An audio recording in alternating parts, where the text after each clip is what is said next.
Wait की क्या definition दी? The force applied by the earth और breaking of the planet on any object towards its centre, towards it. मैं इसलिए कह रहा हूँ कि आपका हर जगह सही होगा। अच्छा, आपने अर्थ और ब्रेकिंग में प्लैनेट लिखे से लगेगा, मून पे जाएंगे तो वहां पे वेट क्या होगा कि मून के जरिए लगाई गई फोर्स किसी ऑब्जेक्ट पर। The force applied by an object by the planet or earth on any object towards its what? Center. हर चीज अपने सेंटर की तरफ खींचती है। That is called weight. एक और definition weight की आप हाई क्लास में पढ़ेंगे। Force exerted by any object on its support. On its actually जब वो कोई सपोर्ट आएगी तो वो उसमें फोर्स लगाएगा। क्यों फोर्स लगाएगा? क्योंकि उसमें फोर्स लग रही है। आप समझ रहे हो ना? आपने अपना हाथ यहाँ रख रखा है खाली, ठीक है, हाथ रखा हुआ है, लेकिन आपके हाथ को ऊपर से आके मैं प्रेस करने लगूं तो इस ऑब्जेक्ट पे आपके हाथ पे फोर्स लगेगी, तो वो फोर्स इस जो बुक पे हाथ पे जिस बुक पे आप हाथ रखते हो उसमें भी फोर्स लगेगी नहीं लगेगी? तो जब वो जो फोर्स कोई ऑब्जेक्ट किसी अपनी सपोर्ट पे लगाता है वो वही तो ग्रेविटेशनल फोर्स होती है, उसी के बराबर ही लगाएगा। अब यह तो है नहीं कि आपके हाथ पे वेट तो 2 kg रखा है और किताब पे फोर्स 5 kg की लग रही है, जितना वेट रखा है उसी हिसाब से फोर्स लगेगी। तो एक डेफिनेशन हाई क्लास में पढ़ेंगे, force exerted by an object on it's support. तो जब सपोर्ट आएगी तो उस पर वही फोर्स लगेगी जो अर्थ उस पर फोर्स लगा रही है। समझ में आई? ये भी वर्ड की डेफिनेशन है, आप पढ़ेंगे आज क्लास में। आप डेफिनेशन देंगे क्या? The force exerted by the earth, brackets में, or any planet, on any object towards its center, towards the center of the earth, is known as weight of the object. Is known as weight of the earth, weight of the object. ये लिखा होगी। तो Newton's law of gravitation के हिसाब से wait का formula क्या है? m into g। तो ये फोर्स का फॉर्मूला है, ठीक है। आगे मास और वेट में डिफरेंस है, तो एक तो डिफरेंस ये आ जाएगा कि वेट की डेफिनेशन क्या है और matter contain in the body is called मास, जिसका जिसमें मैटर और मास किया जाता है। दूसरा डेफिनेशन आप अभी पढ़ाया कि वेट की वैल्यू चेंज होती है, पोल पे कुछ और होगी, पोल पे ज्यादा होगी और इक्वेटर पे कम होगी, और मास की वैल्यू सेम होगी, क्योंकि मास मैटर कंटेंट को बोलते हैं मैटर ना बढ़ रहा है ना घट रहा है, इसलिए मास भी उसका उतना ही रहेगा। अच्छा, अब आगे आ रहा है, इसके बाद हम पढ़ेंगे थ्रस्ट एंड प्रेशर। न्यूमेरिकल में कठिन होगा, बुक के भी और बुक के अंदर भी दे रखे। थ्रस्ट किसे कहते हैं बताइए? थ्रस्ट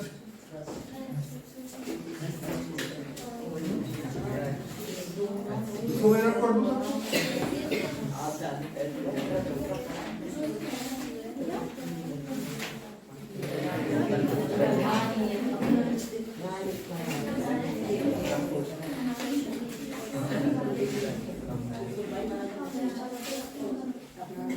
हाँ जी, third definition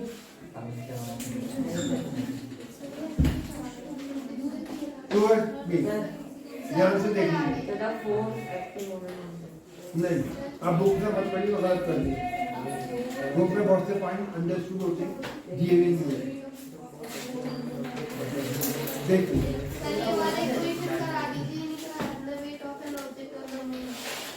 wait of the object on the एक मिनट, ये न्यूमेरिकल है। भैया न्यूमेरिकल जब आएगा तो इसमें वैल्यूज आएंगी लिखी हुई।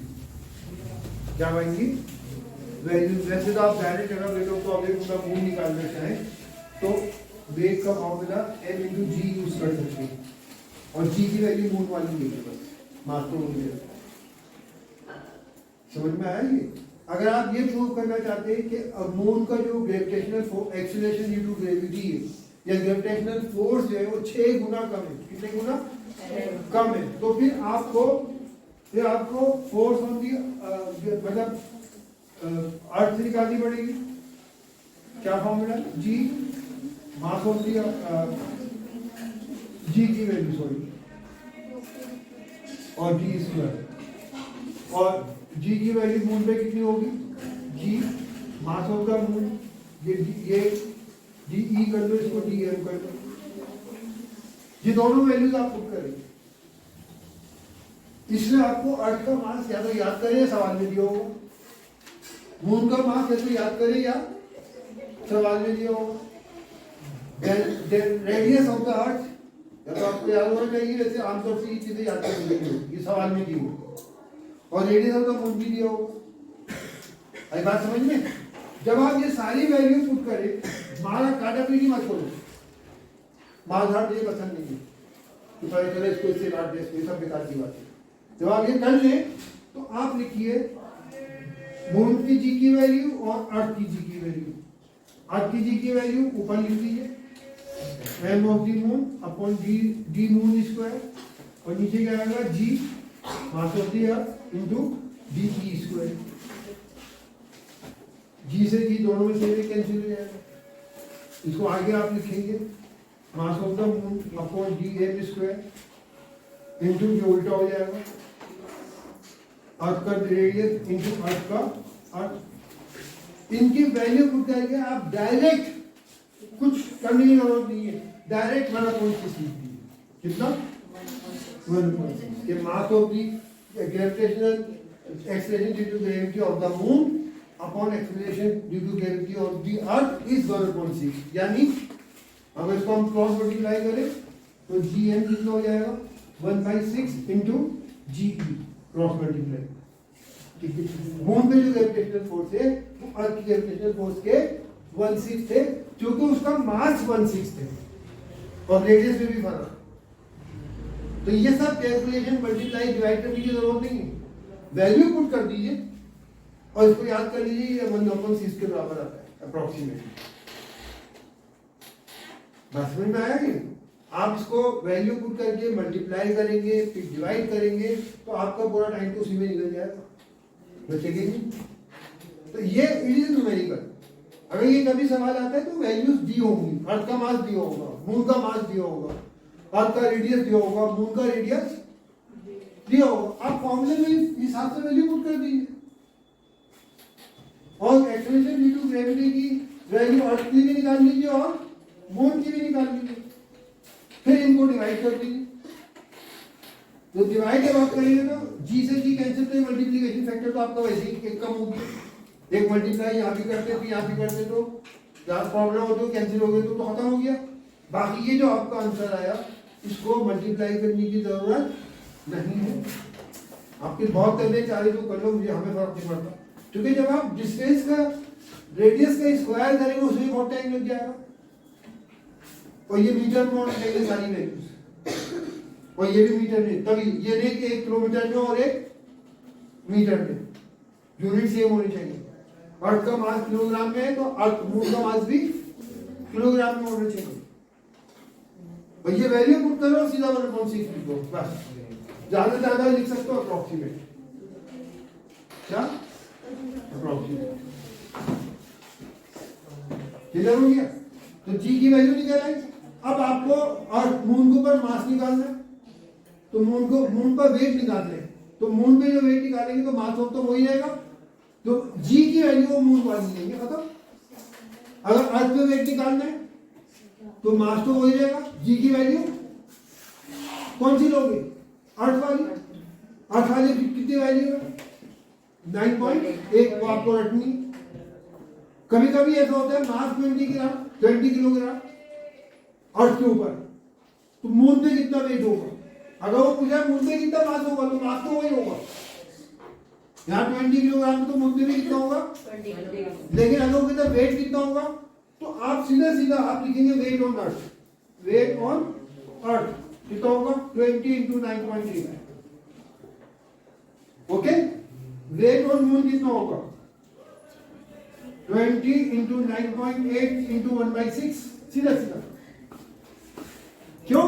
क्योंकि मून पे एक्सेलरेशन ड्यू टू ग्रेविटी की वैल्यू 6 टाइम्स कम है, तो 1/6 कर दो सीधा सीधा। यहां मल्टीप्लाई की जरूरत नहीं है, यहां मल्टीप्लाई करो, 6 से डिवाइड कर दो, या यहां पर फाइनली डिवाइड कर दो। बात देखिए, I think it is clear to you. ये न्यूमेरिकल आप करेंगे, न्यूमेरिकल करेंगे तो और कॉन्सेप्ट क्लियर हो जाएगा। न्यूमेरिकल को खामखा मुश्किल नहीं बनाना चाहिए। अब बात कर रहा था मैं थ्रस्ट की। थ्रस्ट किसे कहते हैं सुन लीजिए ध्यान से। बड़ा सिंपल, बहुत आसान डेफिनेशन है।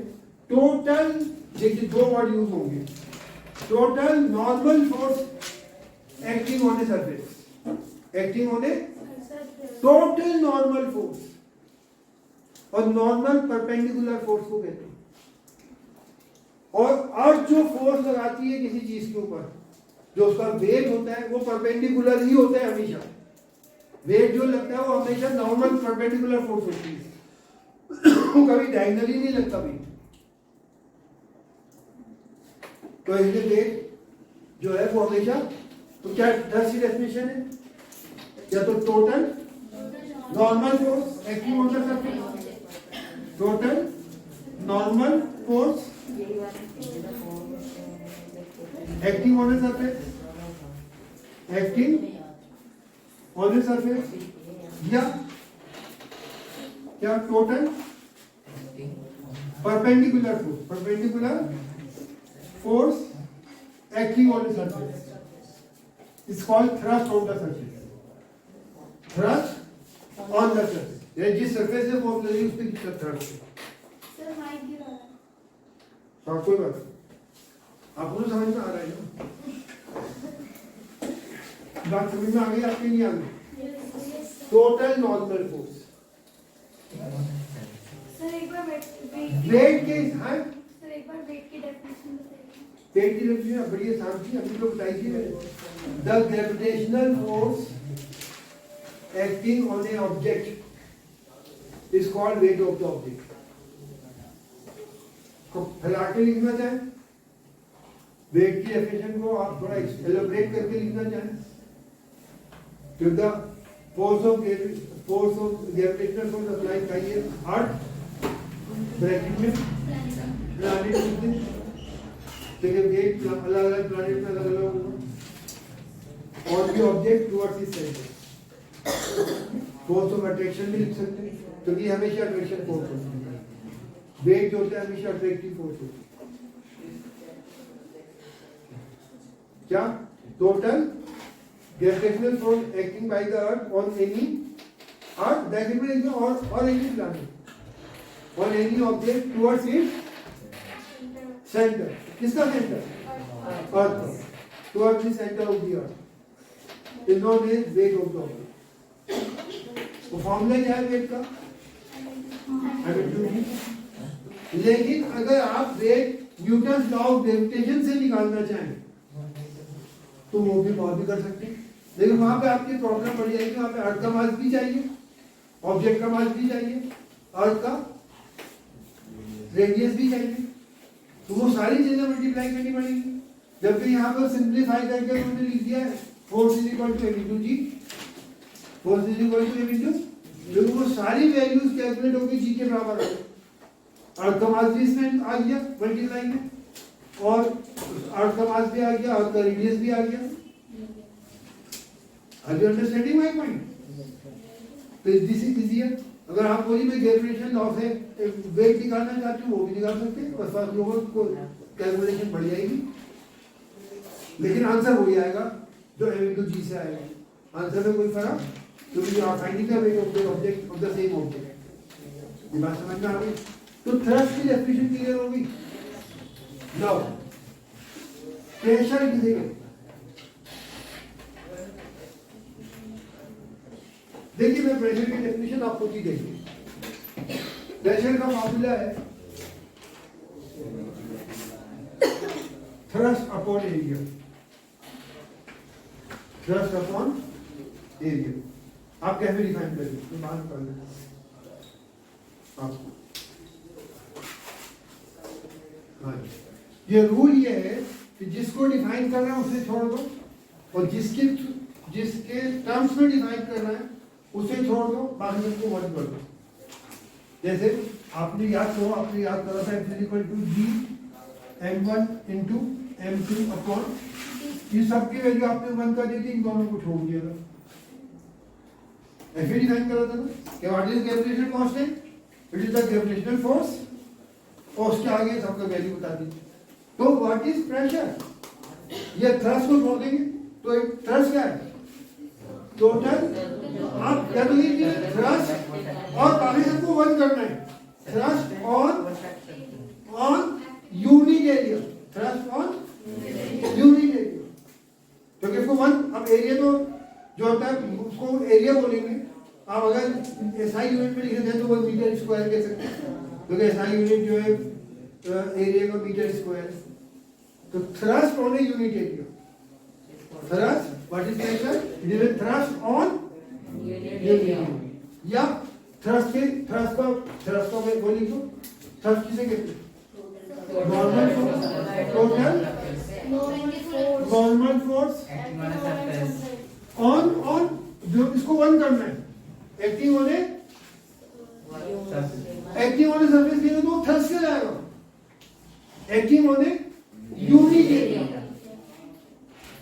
थ्रस्ट होने unit area is called pressure, या टोटल नॉर्मल फोर्स एक्टिंग होने unit area is called pressure. और नॉर्मल तो अच्छा नहीं लगता तो total perpendicular force acting on a unit area, कई तरह से डिफाइन कर सकते हैं। प्रेशर का यूनिट क्या है,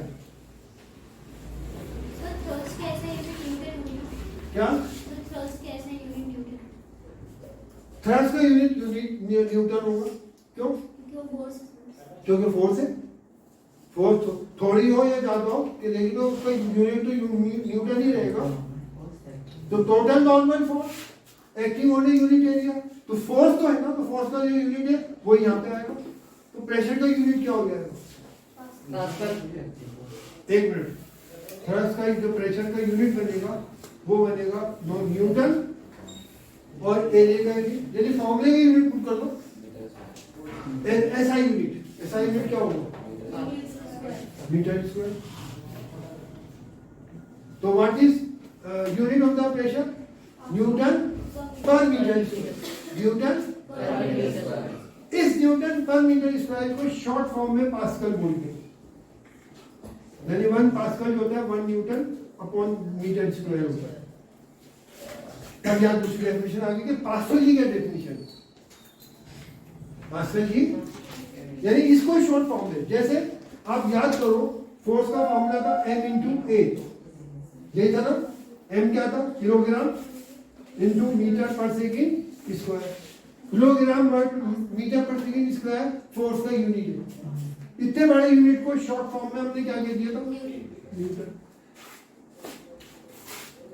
जब हमने न्यूटन डिफाइन करा था तो कैसे डिफाइन करा था, newton is the force acting on an object whose mass is 1 kg and acceleration produced due to that force is 1 meter per second square. Same way आप पास्कल को डिफाइन करें, what is Pascal? It is pressure. क्या pascal क्या pressure, तो pressure ही कहेंगे।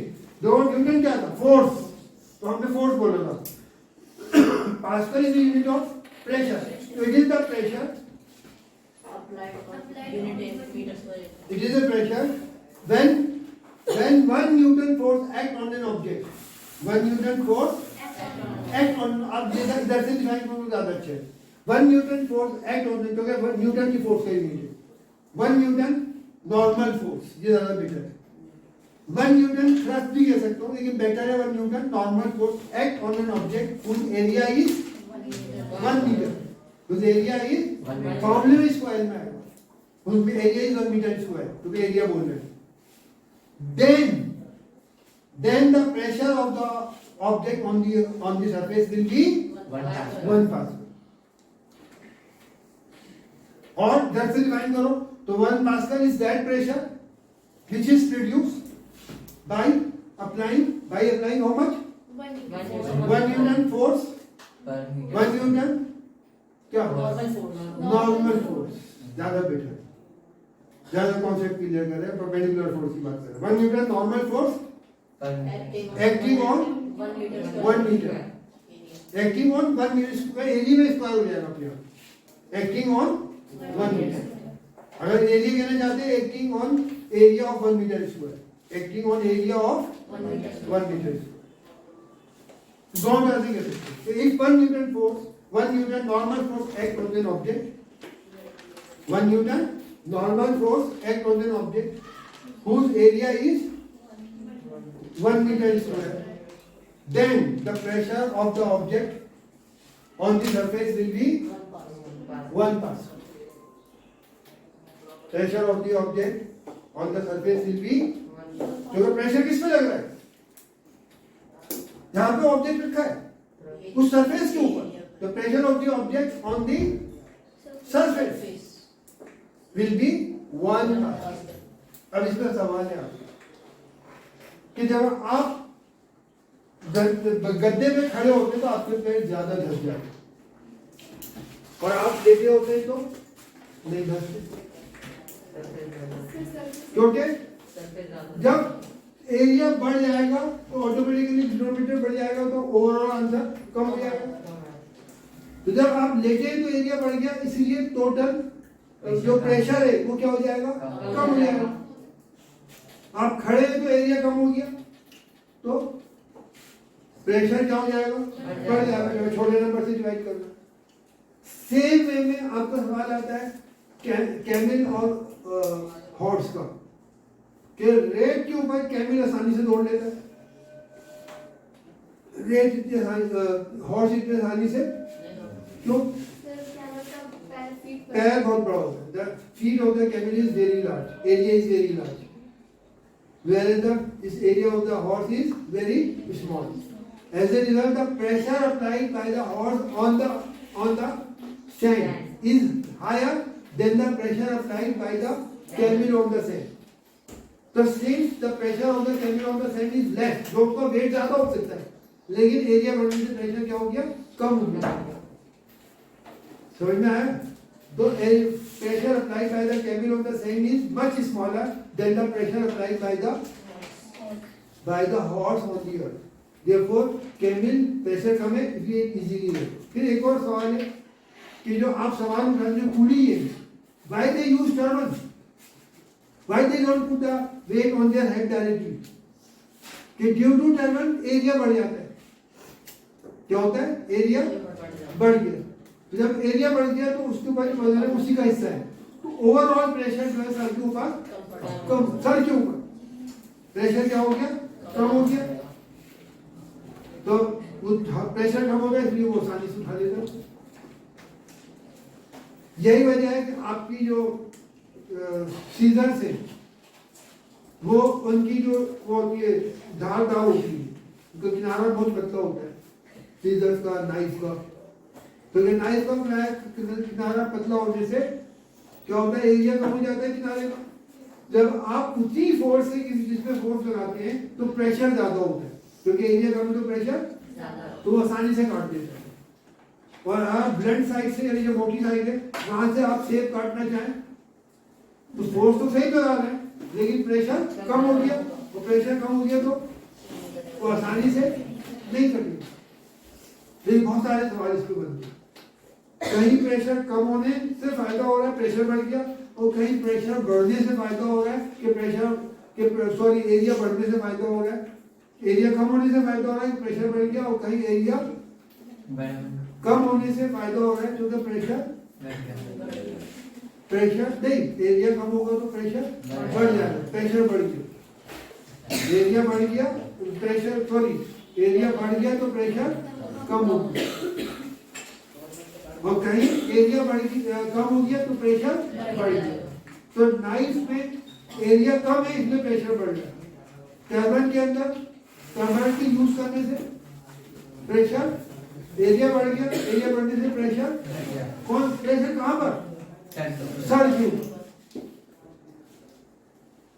ये point समझ में आ गया। इसी तरह उसमें आता है कि भी आप चारपाई जो होती है जो बालों से बुनी जाती है उसके ऊपर खड़े होंगे तो छेद हो जाएगा, गिर जाएंगे।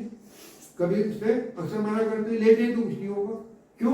क्योंकि लेटने पे एरिया बढ़ गया तो pressure on the carpet will be less, तो वो धंसेगी नहीं, टूटेगी नहीं। और खड़े होंगे तो एरिया कम हो गया, प्रेशर बढ़ गया, प्रेशर बढ़ने से उसमें छेद हो जाएगा। I think you have understood all this. Yes, sir. Next class बहुत इंपॉर्टेंट है, उसमें हम लेंगे आपका आर्किमिडीज प्रिंसिपल और उससे रिलेटेड क्वेश्चन। आर्किमिडीज